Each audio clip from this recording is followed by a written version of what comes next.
The name of this story is The Hungry Thing Returns by Jan Slepian and Ann Seidler, with pictures by Richard E. Martin. You can follow along in your book. Just turn the page whenever you hear this sound.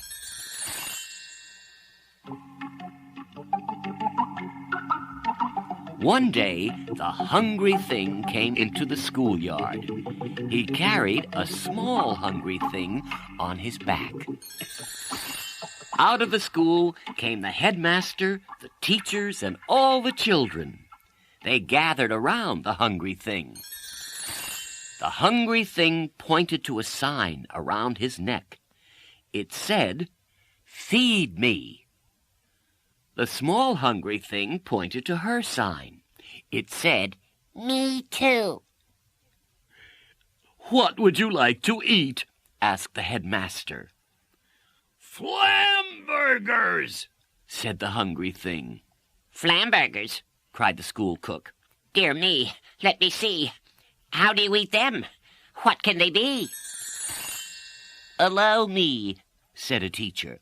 "Flamburgers, I think, are piles of spaghetti you eat in the sink." Not so," said the headmaster. "Flamburgers, I know, are chocolate chip pickles that grow in the snow." A child raised his hand. "I think," said the boy, "Flamburgers sound like Ramburgers sound like hamburgers to me." "Of course," said the headmaster. He told the cook to bring some. The hungry thing and the small thing ate them all up. The hungry thing pointed to his sign that said, "Feed me." The small thing pointed to her sign that said, "Me too." "What would you like to eat?" asked the headmaster.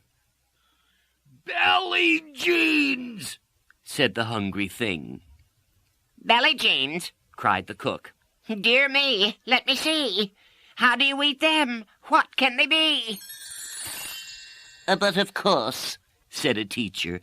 "Belly jeans, I've read, are square little pancakes you wear on your head."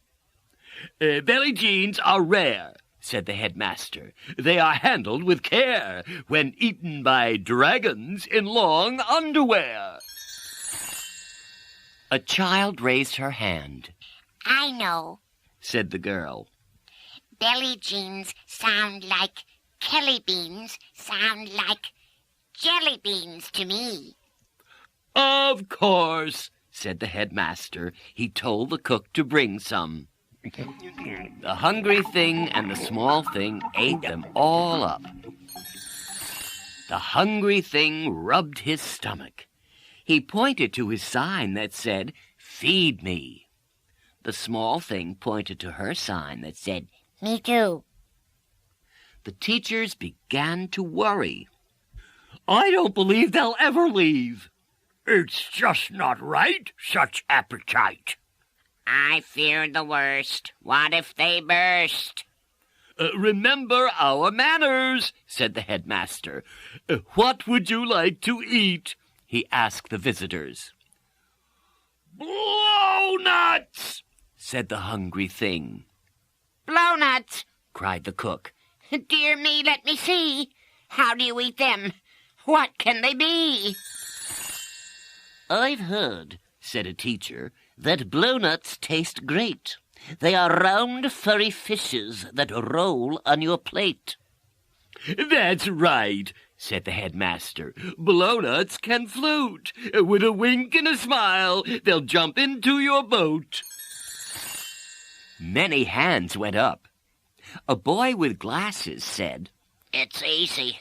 Blownuts sound like shownuts, sound like donuts to me." The cook gave them some. The hungry thing and the small thing ate them all up. The small thing began to squirm. She couldn't sit still. She whispered into her father's ear. "Math boom!"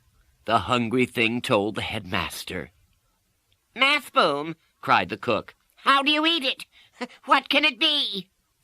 The headmaster didn't know. The teachers didn't know. One girl went up to the hungry thing. She said, Math Boom sounds like just one thing to me. Does your little girl need the bathroom? The hungry thing nodded. He lowered his head, and the small thing slid off.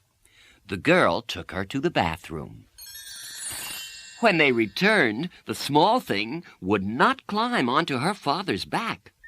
She went down the slide instead. The hungry thing stopped her. He placed her on his back once again. He pointed to his sign that said, "Feed me." But the small thing hid her face. "What would you like to eat?" asked the headmaster. "Crackaroni and sneeze," the hungry thing answered. Crackaroni and sneeze, Said the cook. let me see. How do you eat it? What can it be? A teacher said, Crackaroni and sneeze is a slippery dough. When you catch it and eat it, it makes your nose grow. "It tastes like a roast," added the headmaster. "I prefer it on toast. It's especially good when you dine with a ghost." All hands were raised.